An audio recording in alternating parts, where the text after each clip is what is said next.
Bien, bonjour les premières. Alors aujourd'hui, je fais un petit écart par rapport au cours d'histoire, du moins au cours de géographie que nous allons poursuivre. Je voulais rendre un petit hommage à ce personnage que vous avez ici en photo et qui vous a accompagné lors de cette introduction avec ces deux célèbres mots qu'il a prononcés à la fin de son discours en 1981, où il s'adressait aux Français et il a fini par cette célèbre formule au revoir de façon très théâtrale.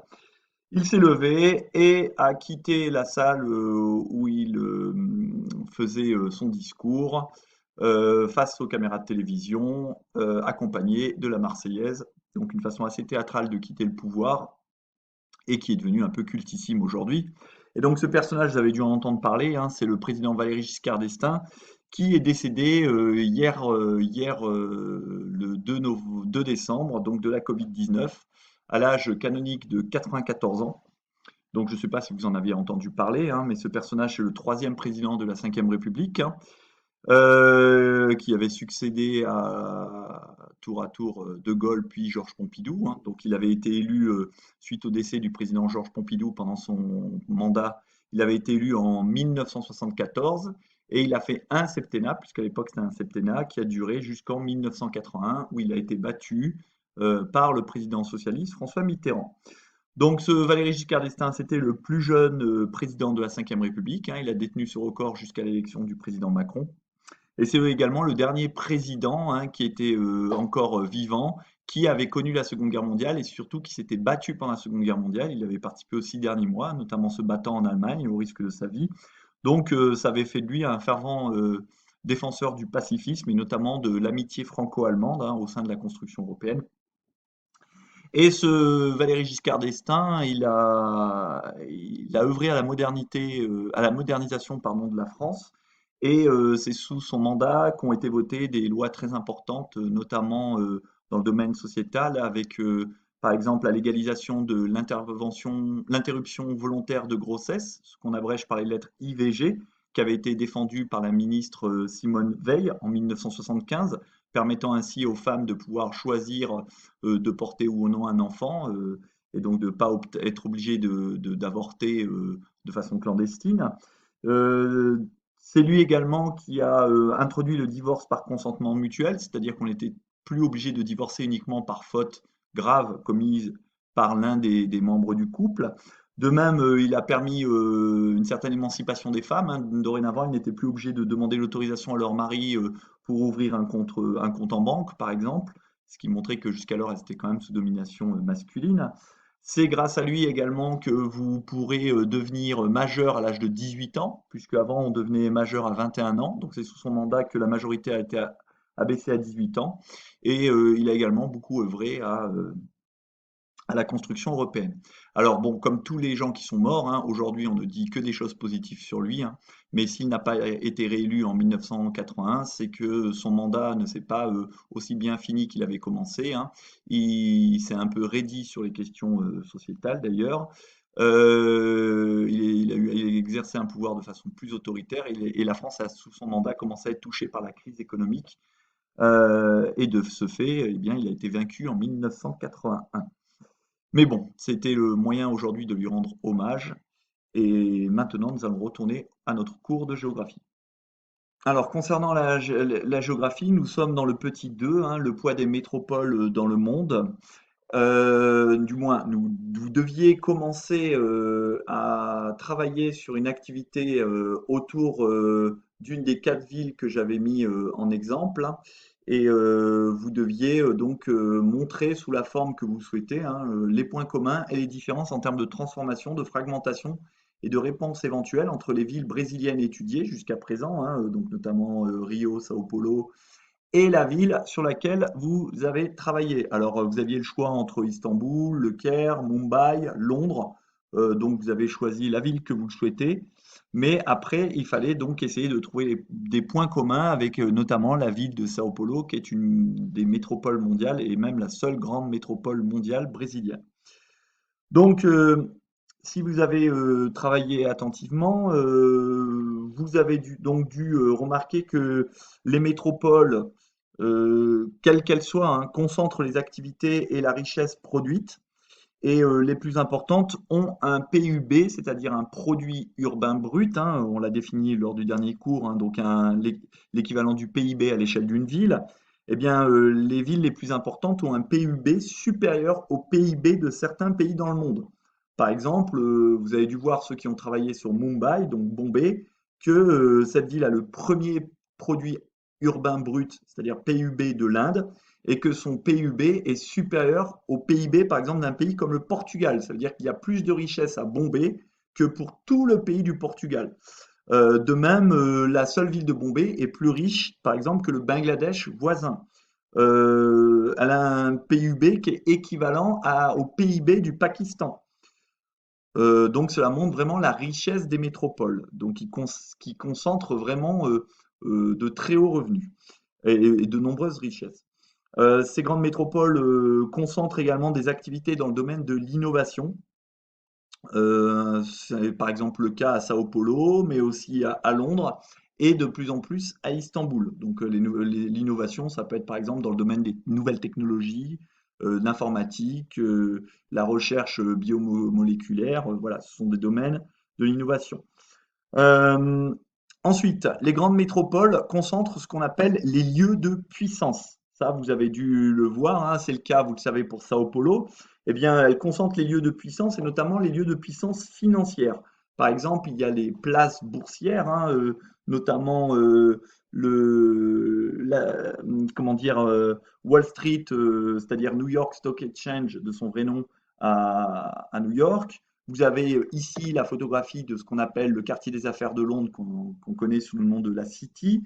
Rien que dans ce quartier d'affaires, il y a 800 000 emplois, hein, donc, dont de nombreux Français hautement qualifiés qui viennent travailler notamment dans la finance.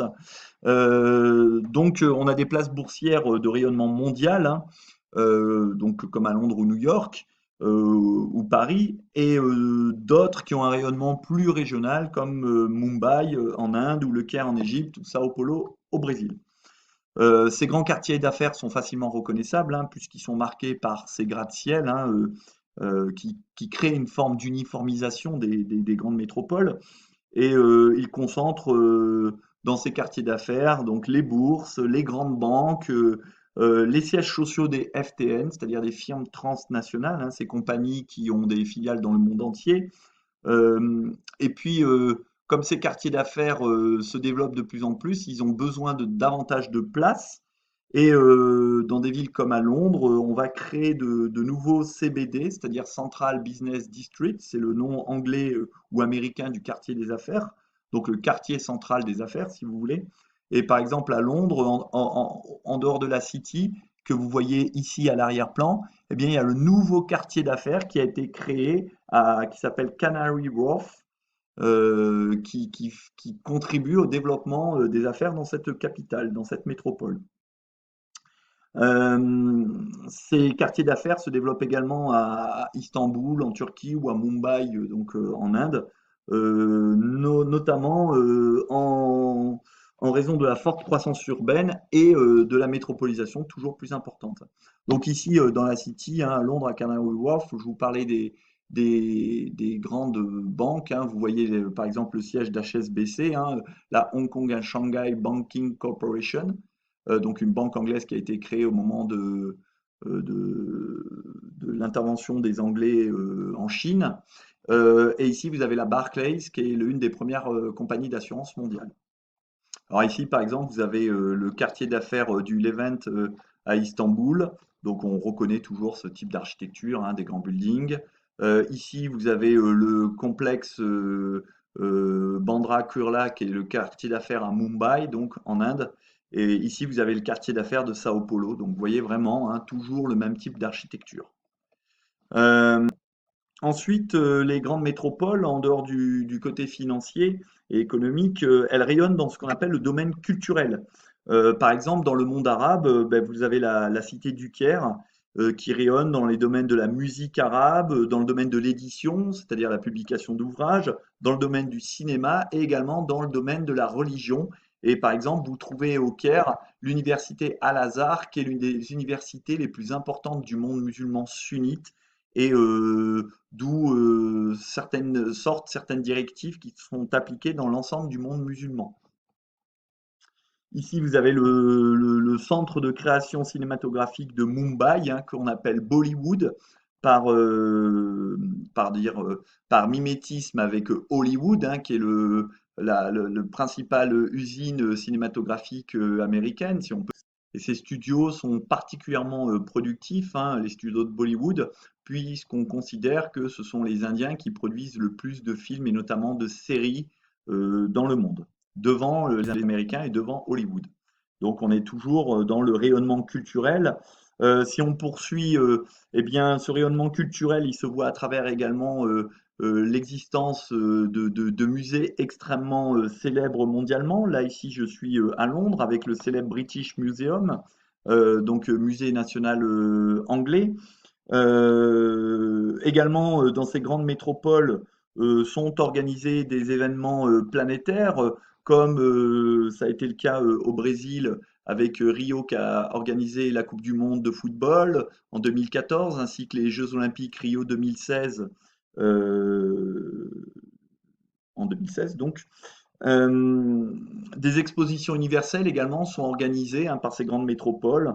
Donc, dans les expositions universelles, il y a des pavillons des pays du monde entier qui vont exposer les dernières grandes innovations dans le domaine architectural, technologique, etc. Et c'est un moyen pour une ville qui accueille ces expositions universelles de rayonner au niveau international. Donc, des villes comme Rio, Le Caire, Londres, Istanbul ont ou vont recevoir des expositions universelles. Et en outre, ces villes sont des lieux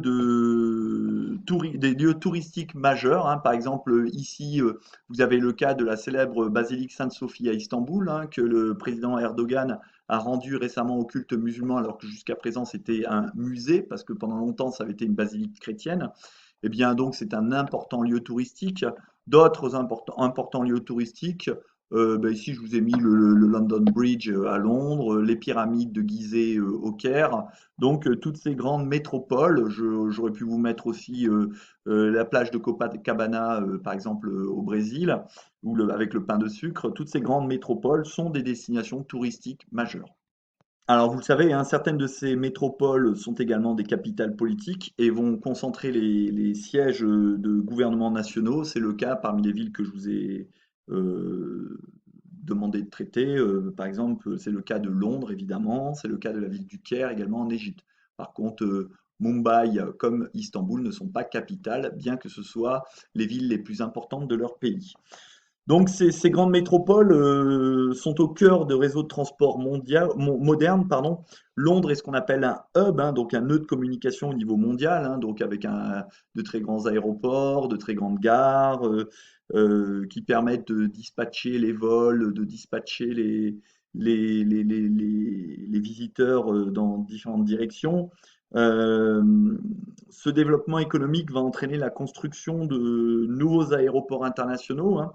Par exemple, c'est le cas à Mumbai, au Caire, à Istanbul, où on a construit tour à tour de nouveaux aéroports. Euh, et les principaux flux, que ce soit les flux matériels ou immatériels, c'est-à-dire les flux numériques ou les flux financiers, mais de même que les flux de marchandises, eh bien, les principaux flux, donc les flux majeurs, ont lieu entre ces grandes métropoles. euh, et notamment, bah, par exemple, le personnel qualifié, hein, donc peut-être que vous, plus tard, eh bien, vous irez d'abord travailler à Paris, et puis ensuite, vous irez de Paris travailler à Londres, ou travailler à New York, ou à Tokyo, c'est-à-dire dans les grandes métropoles.